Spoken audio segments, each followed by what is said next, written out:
चलें, ध्यान दो भैया। आज देखो हम पढ़ेंगे ऊष्मागतिकी का प्रथम नियम।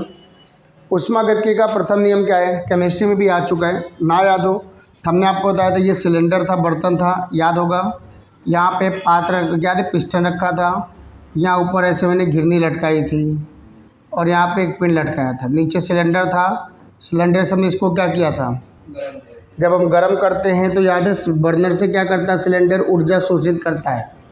जो ऊर्जा शोषित करता है उसको कहते थे उष्मा ऊर्जा। क्या कहते थे? फिर इसके बाद इसमें गैस था, तो गैस के तापमान में क्या होती थी, वृद्धि होती थी। तापमान में वृद्धि होगी तो जो ऊर्जा खर्च होता है उसे कहते हैं आंतरिक ऊर्जा।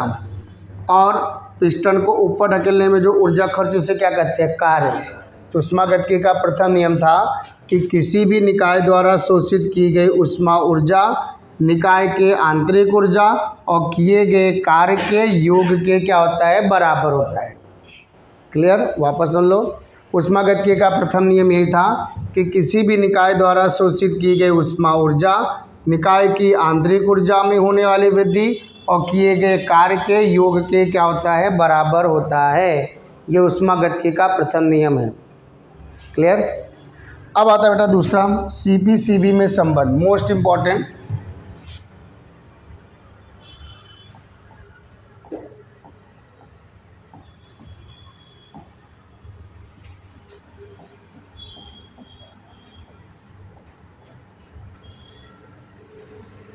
देखो मोस्ट इम्पॉर्टेंट पार्ट्स है सीपी और सीवी में संबंध, the relation in between CP and CV. ठीक है, देखो सीपी और सीवी नया वर्ड नहीं है। हम चैप्टर नंबर 10 जब पढ़े थे तो वहाँ पे हम पढ़े थे सीपी बराबर फॉर्मूला था delta Q upon mu into delta T. यहाँ पे लिखते थे पी, पी मतलब दाब अचल होता था। क्या अचल होता था? और दूसरा पढ़े थे सीवी बराबर था delta Q upon mu into delta T. यहाँ लिखते थे वी मतलब आयतन अचल होता था। माने यदि गैस का क्या हो, दाब अचल हो, याद इसे क्या कहते थे, स्थिर दाब पर मोलर विशिष्ट ऊष्मा, और इसको कहते थे स्थिर आयतन पर मोलर विशिष्ट ऊष्मा ढांचा। क्लियर? यहाँ पे दाब अचल होता था और यहाँ पे क्या अचल होता था, आयतन। आपको ये भी याद होना चाहिए, हमने अभी बताया कि जो आंतरिक ऊर्जा था ये क्या होता है, निकाय द्वारा ली गई या दी गई ऊष्मा ऊर्जा होता है। ये निकाय के क्या होगा, तापमान में वृद्धि होने के कारण जो ऊर्जा खर्च होती है उसे आंतरिक ऊर्जा कहते हैं। कहने का अर्थ क्या है, आंतरिक ऊर्जा जो डिपेंड करता है वह तापमान पर डिपेंड करता है, दाब और आयतन पर डिपेंड नहीं करता। और कार्य जो है, ध्यान देना, डेल्टा क्यू बराबर फॉर्मूला होगा डेल्टा यू प्लस, कार्य को मैं लिख सकता हूँ पी इंटू डेल्टा वी। क्या लिख सकता हूँ, P into delta we. P माने क्या है, दाब, और डेल्टा वी माने क्या है, आयतन में होने वाला परिवर्तन। क्लियर? मतलब निकाय से जो ली गई दी गई ऊर्जा है वो ऊष्मा ऊर्जा होता है। निकाय के तापमान में जो खर्च होता है उसे ऊष्मा ऊर्जा कहते हैं। और निकाय के आयतन में वृद्धि होने के कारण जो खर्च होते हैं उसे क्या कहते हैं, कार्य कहते हैं। क्लियर? हमें पढ़ना है सीपी और सीवी में संबंध ना। ये फॉर्मूला अपने को लर्न होना चाहिए, ठीक है ना।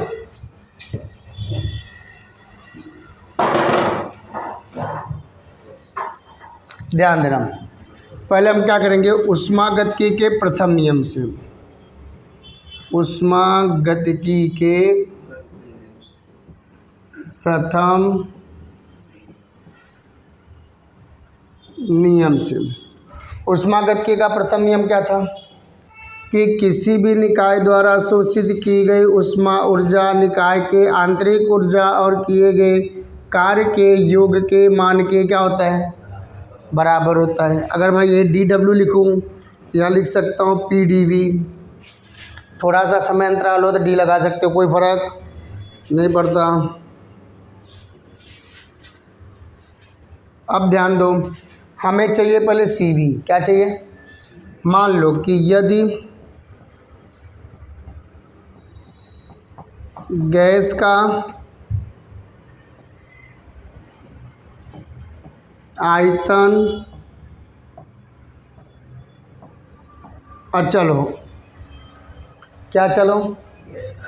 अब बताओ, जब गैस का आयतन अचल होगा तो उस कंडीशन में डेल्टा वी बराबर क्या आएगा, और डेल्टा वी जीरो हो जाए तो अतः हम फॉर्मूला डेल्टा क्यू बराबर delta you plus P into zero पूरा फैक्टर, तो डेल्टा क्यू बराबर डेल्टा यू हो गया। प्रॉब्लम है आयतन अचल है तो यहाँ पे v लिखा जाएगा। आंतरिक ऊर्जा आयतन पर डिपेंड नहीं करता, आप दिमाग थोड़ा यूज़ करो। हमें चाहिए डेल्टा सी वी बराबर delta Q upon mu into delta T, और यहाँ ओनली फॉर क्या मिला डेल्टा क्यू, क्या चाहिए बटे में म्यू इंटू डेल्टा टी चाहिए। तो क्या करता हूँ म्यू इंटू डेल्टा टी से दोनों पक्षों में भाग कर देता हूँ।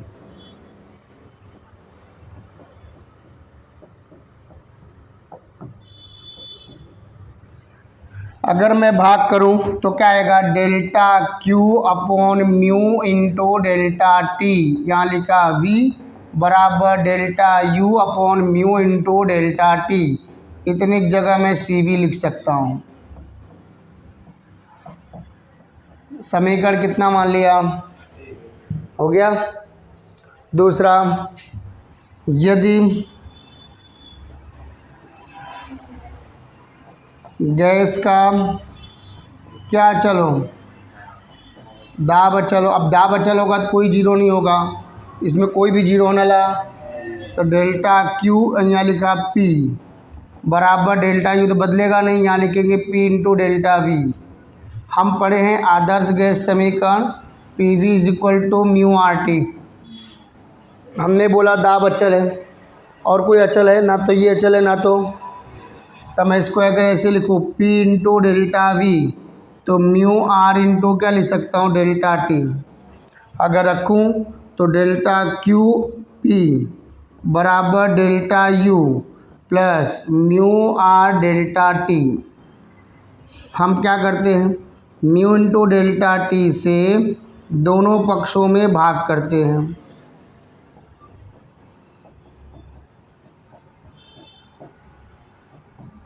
भाग देने पर अगर भाग दो तो क्या बचा बताओ, डेल्टा क्यू नीचे क्या आएगा बेटा mu into delta t, p आ जाएगा बराबर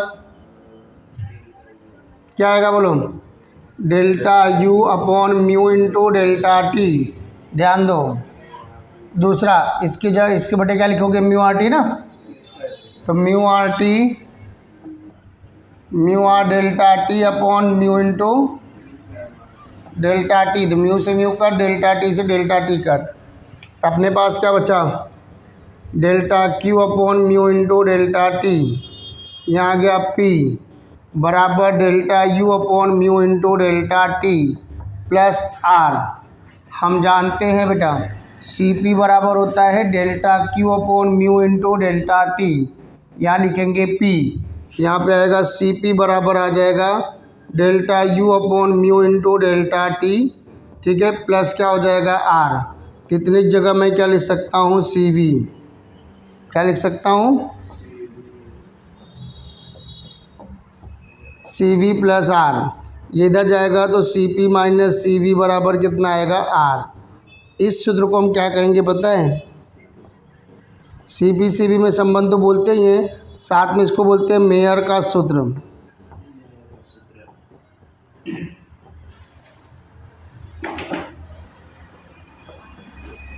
वापस एक बार समझ लेते हैं सी पी सी वी में संबंध। हमने आपको बोला सी पी सी वी में अगर संबंध चाहिए तो हमने आपको पहला वर्ड यूज़ किया कि सी पी बराबर ये फॉर्मूला होता है, सी वी बराबर ये फॉर्मूला होता है।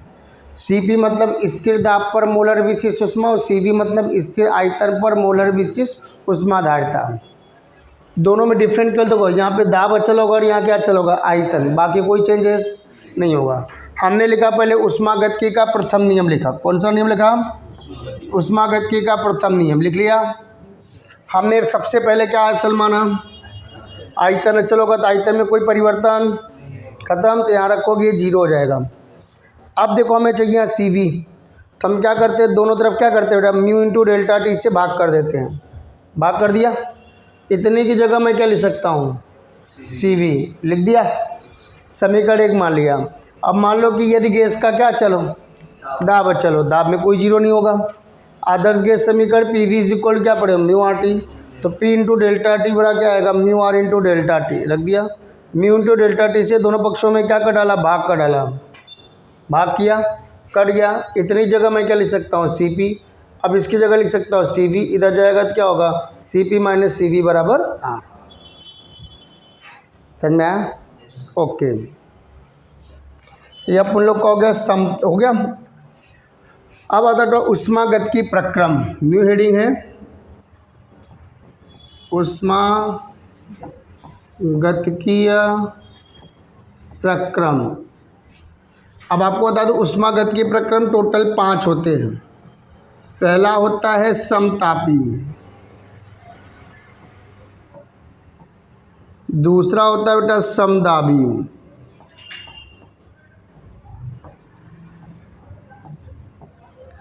तीसरा होता है समायतनिक,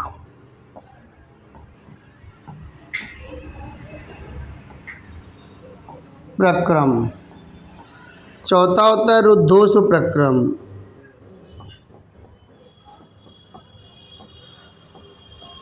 और पांचवा होता है बेटा चक्रीय प्रक्रम। ठीक है, टोटल कितने होते हैं, 5। कौन कौन, समतापी प्रक्रम, समदाबी प्रक्रम, समायतनिक प्रक्रम, और कौन, रुद्धोष्म प्रक्रम, और कौन, चक्रीय प्रक्रम। कोई प्रॉब्लम? अब सबसे पहले बात आती है समतापी, नाम से समझो। एक चीज़ बता दूँ, इसमें ऊष्मागतिकी का प्रथम नियम का यूज़ करेंगे तो डेल्टा क्यू बराबर डेल्टा यू प्लस डेल्टा क्या है, डब्ल्यू।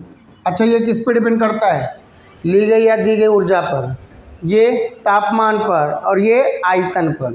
देखो नाम से समझो, सम माने क्या होता है, समान, तापी माने क्या होता है, तापमान, माने जिस प्रक्रम का तापमान अचल उसे क्या कहेंगे, समतापी प्रक्रम। समदाबी, सम माने समान, दाबी माने दाब, जिस प्रक्रम का दाब अचल उसे क्या कहेंगे, समदाबी प्रक्रम। समायतनिक, जिस प्रक्रम का आयतन अचल उसे क्या कहेंगे, समायतनिक प्रक्रम। रुद्धोष्म प्रक्रम, वह प्रक्रम जिसमें निकाय और परिवेश के बीच ऊष्मा का लेन देन ना हो उसे कहेंगे रुद्धोष्म प्रक्रम। चक्रीय प्रक्रम, कोई वस्तु अलग अलग अवस्था से गुजरते हुए मूल अवस्था में वापस आ जाए तो इसी को क्या कहेंगे, चक्रीय प्रक्रम कहते हैं। अब एक एक प्रक्रम को बारी बारी से सीखेंगे। सबसे पहला कौन सा प्रक्रम सीखना चाहेंगे, कोई भी आगे पीछे कर सकते हो, कोई तकलीफ नहीं, लेकिन पहले हम पढ़ेंगे समतापी। बस खुश रहो, कोई टेंशन नहीं है, हम पहले समतापी पढ़ लेते हैं। इसमें एक चीज़ बता दूं बाबू, 5 प्रक्रम में 2 प्रक्रम सबसे ज़्यादा इम्पोर्टेंट है। कौन कौन सा, समतापी और रुद्धोष्म में 4 नंबर में आता है। कौन कौन, समतापी और रुद्धोष्म। पहला कौन सा प्रक्रम पढ़ा, समतापी प्रक्रम। परिभाषा क्या लिखोगे, वह प्रक्रम जिसमें निकाय का तापमान अचल हो उसे क्या कहेंगे,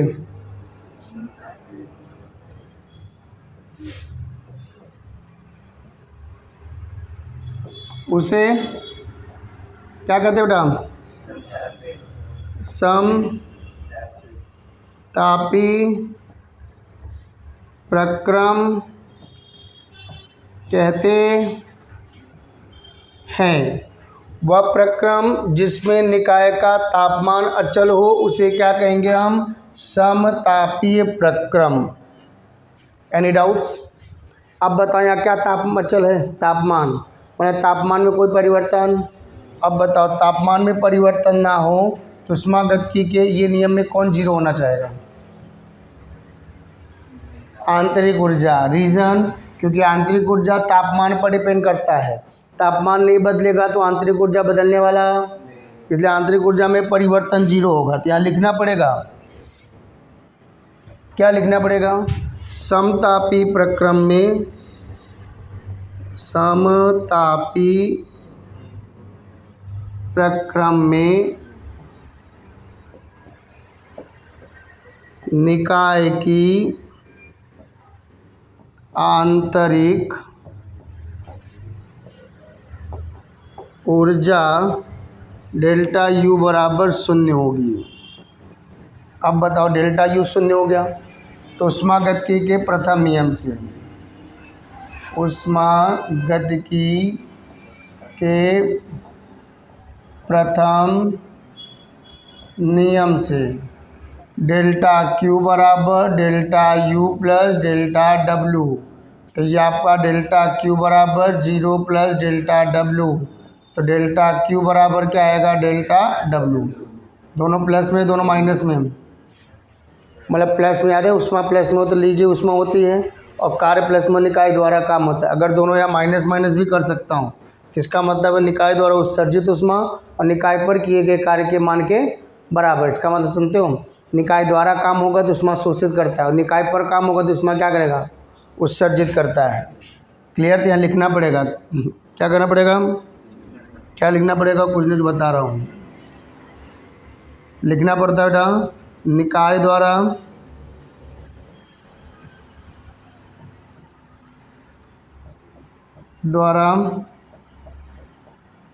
शोषित उष्मा ऊर्जा कॉमा निकाय पर किए गए कार्य डेल्टा डब्लू के क्या होगा, बराबर होगा। कोई तकलीफ? अब हमें कार्य भी निकालना पड़ेगा, क्या निकालना पड़ेगा, कार्य। तो देखो कार्य कैसे निकालोगे, चलो मान लेते हैं कि माना अचल तापमान T पर गैस की प्रारंभिक आयतन V1 और अंतिम आयतन क्या लिख सकता हूँ, V2 है। स्कूल में हो सकता है प्रारंभिक VI ले लें और अंतिम क्या ले लें, VF। तो कोई टेंशन नहीं लेने का, दोनों का मतलब एक ही होता है। ठीक है, अब ध्यान दो, माना कि अचल तापमान T पर गैस का प्रारंभिक आयतन V1 और अंतिम आयतन क्या है, V2 है। तो उस कंडीशन में हम चले लिखेंगे निकाय द्वारा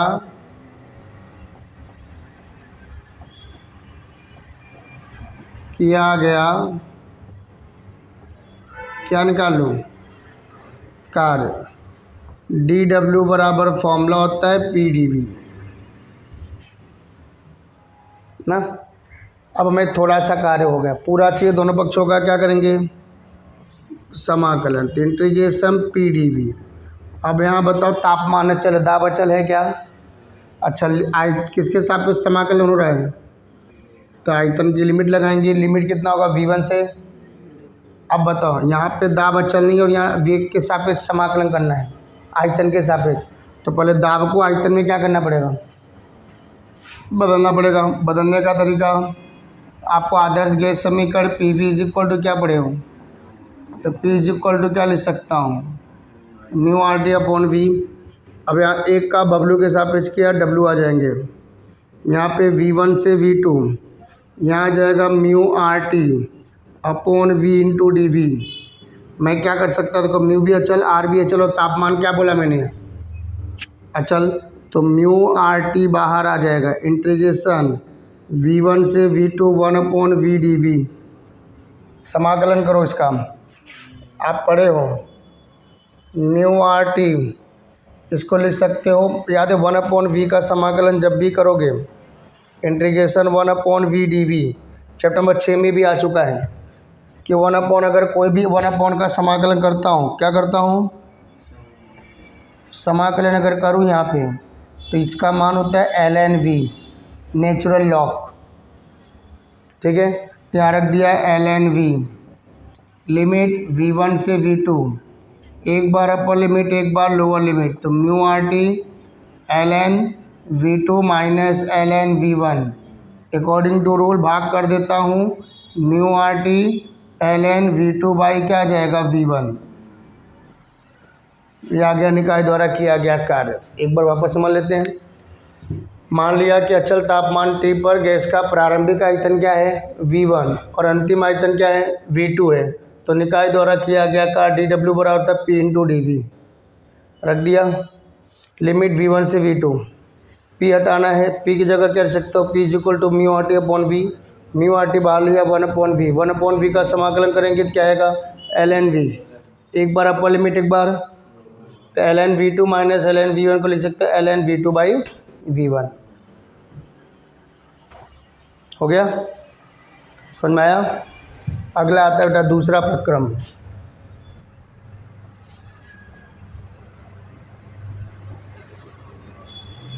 समदाबी प्रक्रम।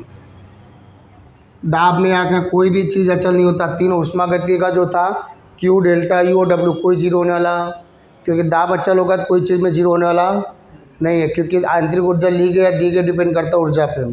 कार्य किस पे डिपेंड करता है आयतन पे, और आंतरिक ऊर्जा किस पे डिपेंड करता है तापमान पर। दाब पे कोई डिपेंड कर रहा है, इसलिए उष्मागतिकी के नियम में कोई जीरो होने वाला नहीं है। तो समदाबी प्रक्रम की पहली परिभाषा लिखोगे, वह प्रक्रम जिसमें निकाय का दाब अचल हो उसे समदाबी प्रक्रम कहते हैं। क्लियर। समदाबी प्रक्रम में कोई मान जीरो होने वाला, यदि उसके उष्मागतिकी के प्रथम नियम का एक्सप्लेन करने की कोई ज़रूरत नहीं है, केवल कार्य निकाल लो कि मान लिया माना अचल दाब P पर गैस की प्रारंभिक आयतन V1 और अंतिम आयतन क्या है V2 है ना। तो किया गया कार्य, तो निकाय द्वारा किया गया कार्य dW बराबर होता है PdV। थोड़ा सा आ गया, पूरा चाहिए दोनों पक्षों का क्या करेंगे इंटीग्रेशन dW बराबर इंटीग्रेशन PdV। लिमिट V1 से V2। यहाँ पहले से बोल दिया दाब क्या है अचल है, तो अचल दाब बाहर आ जाएगा, इंटीग्रेशन V1 से V2 dV। यहाँ कुछ एक का W के सापेक्ष करेंगे W बराबर P, यहाँ भी एक का V के सापेक्ष करेंगे तो V। लिमिट V1 से एक बार अपर लिमिट रखी जाएगी और एक बार लोअर लिमिट, इसको ले सकते हो डेल्टा V। ठीक है, ये हो गया कौन सा प्रक्रम समदाबी प्रक्रम। वापस सुनो, समदाबी प्रक्रम किसे कहेंगे, क्या लिखोगे, वह प्रक्रम जिसमें निकाय का दाब क्या हो अचल हो उसे समदाबी प्रक्रम कहते हैं। समदाबी प्रक्रम में मान लिया कि अचल दाब P पर गैस का प्रारंभिक आयतन क्या है V1 और अंतिम आयतन क्या है V2, तो निकाय द्वारा किया गया कार्य dW बराबर क्या होता है PdV। हमें दो पूरा चाहिए, दोनों पक्षों का क्या करेंगे समाकलन। रख दिया, दाब अचल इसलिए बाहर आ जाएगा, एक का V के सापेक्ष किया V, एक बार अपर लिमिट एक बार लोअर लिमिट, सॉल्व कर डाला आपका आंसर बीजो।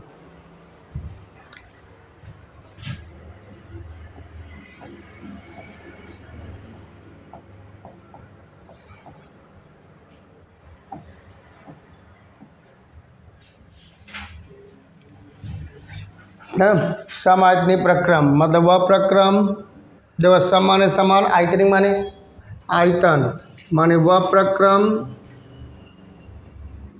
जिसमें निकाय का तापमान क्या निकाय का तापमान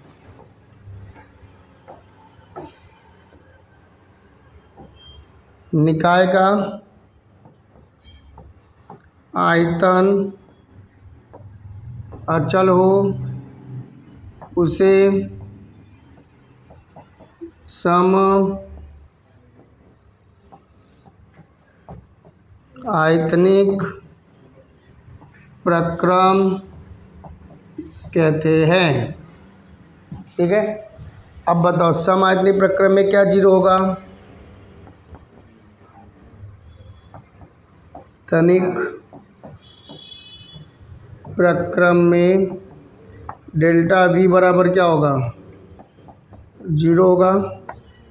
अतः जब डेल्टा v जीरो तो निकाय पर किया गया कार्य जीरो होगा ना। कौन सा नियम लगेगा? तब प्रूफ करना पड़ेगा ना, एक्सप्लेन करना ऊष्मागतिकी के प्रथम नियम से। ऊष्मागतिकी का प्रथम नियम था डेल्टा क्यू बराबर डेल्टा यू प्लस डब्लू। तो ये वाला जीरो, तो डेल्टा क्यू बराबर डेल्टा यू हो गया। मैंने निकाय द्वारा शोषित की गई ऊष्मा ऊर्जा निकाय की आंतरिक ऊर्जा में होने वाली वृद्धि के मान के क्या होता है? बराबर होता है ना। सॉरी, निकाय द्वारा शोषित कौन सी ऊर्जा? ऊष्मा ऊर्जा डेल्टा क्यू निकाय की आंतरिक ऊर्जा में होने वाली वृद्धि डेल्टा यू के क्या होगा? बराबर होगा। कोई प्रॉब्लम? अब बचा अपना दो प्रक्रम बचा, चक्रीय प्रक्रम और उद्दोष प्रक्रम। नेक्स्ट लेक्चर में सीख लेंगे।